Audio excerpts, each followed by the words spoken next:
So I'm going to have a more serious video. So basically, I just filed a bunch of complaints against the Vancouver Police Department, the Waterloo Regional Police Service, the Ottawa Police Service, the Abbotsford Police Department, and the Burnaby Royal Canadian Mounted Police. Basically, when I was living in Vancouver, I was mixed up with someone who was certified under the Mental Health Act. So I had landlords at 1137 Butte Street, Bute Street in Vancouver. I was living in apartment 204, and I was living there until January 2018 when I moved out partway through the month with a friend of mine from Abbotsford, and I moved into 33514 Ketch Place in Abbotsford. And this is all in British Columbia. I handed my keys into the lobby, lock the key box. It's a locked box at 1137 Butte Street. And my landlords there didn't like me because even though I had paid January's rent, I hadn't given the full month's notice for the end of January. And they still have my security deposit to cover half of the month of February. My lease ended at the end of January anyway, so it would have gone to a month-to-month lease. But basically, so I would have only been responsible for February. Anyway, I left like a kitchen island that was worth $1,000, as well as a painting I did, and which I mean, it's maybe worth nothing, but depends who you get to buy it. But they could have sold the kitchen island for $500 or more, and then they could have sold something else. And I texted one of my landlords and said, this is what I'm doing. Goodbye. I've had enough of this. So yes, that's correct in that sense that I would have maybe owed another half month's rent if you include the security deposit. Anyway, so my landlords, they rented the place to someone else, but they didn't do a proper lease, and then they continued with an eviction notice, an eviction process under my name. So they let some drug dealer or somebody move into the apartment, and the fire department showed up, or the police or whoever, and they physically evicted this person who was also certified under the Mental Health Act subsequently. And basically, my medication was tampered with or drugged or something like that. So I used to take medication for attention deficit hyperactivity disorder, ADHD. It's not a certifiable condition. It's not something that makes you suicidal or harmful to other people. It just means that you have difficulty concentrating and remembering things. So that's basically it. And so your attention span is hyperactive. Like your lack of attention span is hyperactive. So you're thinking about this and then you suddenly doze off, or like you fade off or something like that, or you jump to the next activities, that sort of thing. I don't need to give a long explanation of ADHD. I think everyone knows what it is, or has some idea. Anyway, so my medication was tampered with in Abbotsford and Vancouver and Waterloo and Ottawa. And when I was living in Burnaby, so I moved in August 2018 out to Ontario from Vancouver, because in the summer of 2018 I moved from Abbotsford to Burnaby, then Burnaby to Vancouver, before moving to finish school at University of Waterloo. Because I had gone to Waterloo before, I had done some studies at Simon Fraser University, and I chose to go back to Waterloo because I realized with my ADHD treated properly, I could be more successful in school. And if I started school at Waterloo and I wanted to work in quantum computing, then, and I was there for the grand opening of the center, the Quantum Information, the Quantum Computing Institute, the Mike Lazaridis Ophelia Quantum Nano Center. I was there for the grand opening of the building in 2012 when Stephen Hawking was there. So I got to see him, not like in person, but on the second level, I watched a live projection feed of him, what he was like. He did a 1-minute spiel, just blessing the opening of the center and all of this. So I thought, well, okay, I've done up to third year mathematics at Simon Fraser University. Why not go back to school and finish my education, but do it at Waterloo, where it actually counts? If I want to get into quantum computing, a lot easier if I'm there and I want to get into the quantum computing center than finish at Simon Fraser. And I might get to do work on lasers or something to do with, qubits, like photonic qubits at Simon Fraser. But Waterloo is where you want to be. And it's the more rigorous mathematics, more rigorous everything. Like you're right there next to Stephen Hawking's student who's running the program. So, and you can get in on co-op. So, I mean, that's what I was trying to do. But anyway, so I was drugged there, and my medication was giving me memory problems and increasing my anxiety levels. So I complained about it multiple times. The police in Abbotsford said, well, it was just the dose was off. Well, the dose wasn't off. It was the wrong medication. So the medication was prescribed with the look and appearance of what it was supposed to look like, but there was some other chemical added to it. And now it's been months and months since I've stopped taking the medication, any medication at all for my disability, because I've gone like a lot of my life without taking medication. But this one medication is the only medication that worked for me, and it was that medication that they were tampering with, and they stigmatized in the media, claiming that I was abusing my medication and whatever in Vancouver when I wasn't. I stuck to my prescription the way I was supposed to take it. So nobody would have had that information anyway because I lived by myself, and then I lived with a boyfriend I remember for a year, and he would know that I was not. He knew that I was taking my medication properly, that I didn't abuse my medication. Um, you know, so basically, it was a bunch of bullshit. Um, in response to my complaint against HSBC, I filed a human rights complaint against HSBC, employment related, in 2018 in May. I withdrew it and then later submitted it again in August of 2018. But I filed a complaint in May of 2018 after I was fired because I complained against my boss for homophobic discrimination. She was disciplined, but then my team turned against me. They fired me. Well, then the police got on my case, and I guess they stand up for the banks. I don't really know why they would stand up for HSBC, considering all the criminal activity that HSBC has been associated with in the past, according to the media, and according to the deferred prosecution agreement that was in place because of all the sanctions. Like, they didn't pay attention to anything. And September 11th terrorist attacks happened because HSBC was used as a tool. They transferred all the money from a Saudi Arabian bank through HSBC over to North America to the terrorists. So basically, it was HSBC that allowed 9/11 to happen. So anyway, long story short, at the Canadian Human Rights Commission, I do have a complaint there against HSBC. Anyway, and then they destroyed my reputation in BC, and I couldn't get a job. So I was like, okay, I need to go back to school, finish my university education, and go to people who are more like on my level, who I get along with better, that sort of thing. So months later, after I stopped taking this medication that's been tampered with, that I've complained about to multiple regulatory authorities and the police, I still have memory problems. I have more difficulty staying awake just in my free time. I have difficulty, like, I don't feel the same level of stamina or energy or focus or cognitive abilities. I have a lot of memory problems. A lot of cognitive deficits compared to before. I paid for my own MRI and then got a second follow-up MRI because I had a pituitary adenoma, or I still do, but it's not cancer or anything like that.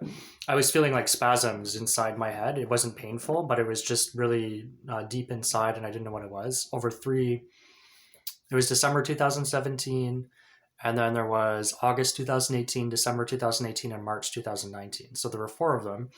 So I don't know if they started drugging me possibly in the fall of 2017, because I went to my doctor and I asked him, I said, look, it doesn't matter. We keep changing the dose like in the last couple months, or since, like, I don't know, September of 2017. And for some reason it keeps fading. It keeps, like, I'm starting to get drowsy. I'm having memory problems and stuff. And the opposite's supposed to happen. I'm supposed to be more alert, focused, and remember things and be more, that sort of thing. So, and when he would change the dose that fall, I'd ask them to change the dose,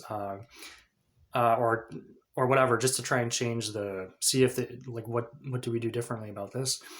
It would work for a while, and then it would change, and so I would start getting drowsy and groggy and memory problems again. And this was more like in the late fall, so like in November. So they might have started drugging me in November. I don't know exactly. The Vancouver Police Department. But anyway, so but then I moved out in January, and then this thing happened with this other squatter on the property that the landlady let in. Probably, it could have been the very end of January, it could have been February or March, I don't know exactly. And then my employer, HSBC, was quoted. They're called Safeguard. The team is called Safeguard. And they were quoted saying all these things about me in this newspaper article in British Columbia. So they said that I'd been certified under the Mental Health Act. They said that I was aggressive, that I was abusing Adderall. They said that I was HIV positive when I'm HIV negative. And it's not like to say a bad thing about people who are HIV positive. Most of my sexual partners and my boyfriends have been HIV positive. I won't name names, but what I'm saying is that it's about me being honest about my HIV status with my sexual partners and my boyfriends. Basically, HSBC was saying you're lying about your HIV status to people.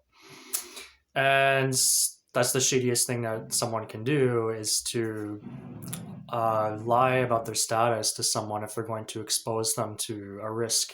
It should be informed consent. You should be honest with your partner about your health, about your situation, so that you're both making an informed choice. Um, they called me a monster. They called me a Nazi. They said that. What else did they call me? Certified under the Mental Health Act. They called me bulletproof, and they said that I'm with Safeguard. Apparently, he's with Safeguard, and call Safeguard if you see this person, the guy in the suit, blah blah blah, whatever. Um, yeah. So, and I wasn't like famous before. I had a lot of real estate contacts because I used to work professional corporate jobs and a lot in the real estate industry.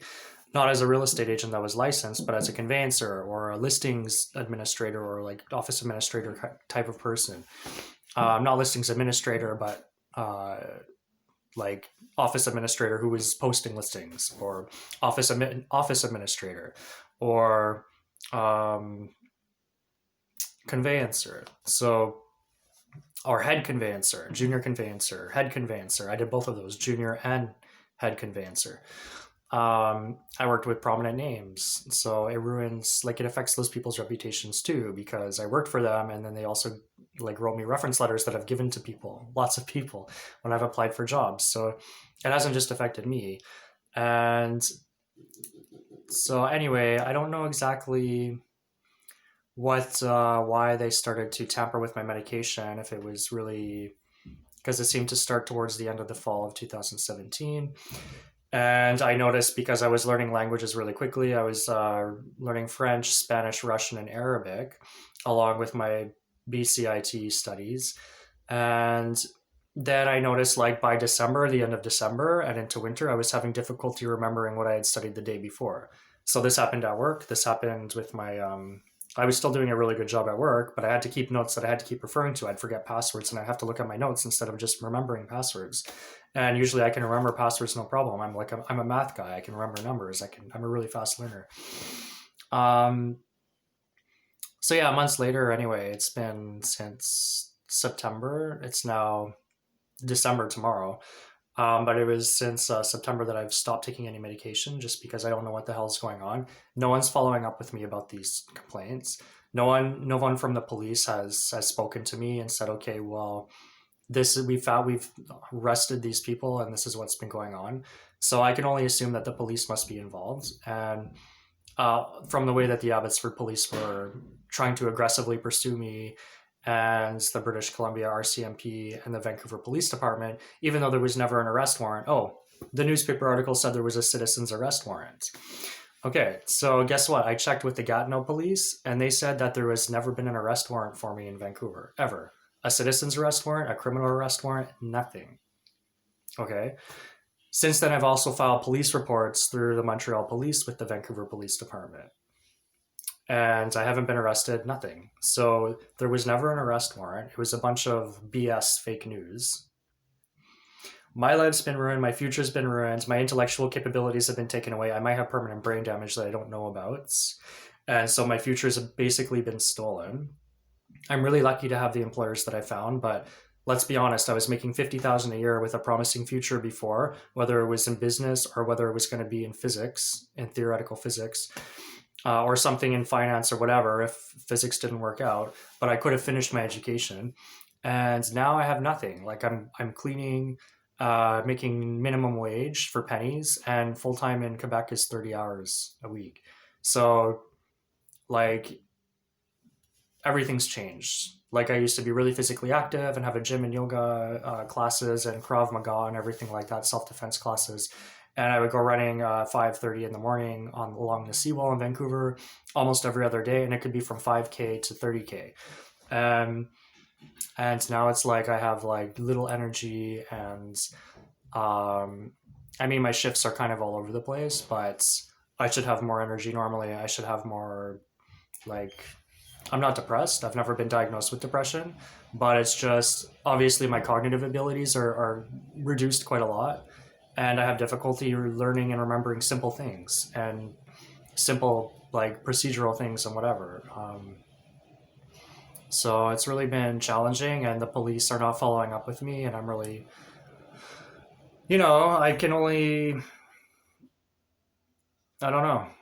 So I don't know. So I can only guess at so many different things, right? But I don't have any other mental disabilities. I mean, I went to rehab of my own accord for addiction, but I graduated from rehab in 2016, and I don't have any addiction issues right now. I don't have any active addiction that I'm experiencing. So I dealt with that a long time ago, and um, I don't know if I've ever like felt that I needed support. I can always go to an Alcoholics Anonymous meeting or whatever, but or a SMART meeting, self-managed addiction recovery. Um, I like those meetings better personally, but I love the people that I meet at the 12-step meetings because I can always learn something from their stories if I go. Everyone likes their own thing. I know there's a lot of controversy if you like bring up one thing over another, but anyway. So yeah, I'm just gonna post this on YouTube. Hopefully it fits. Okay, bye.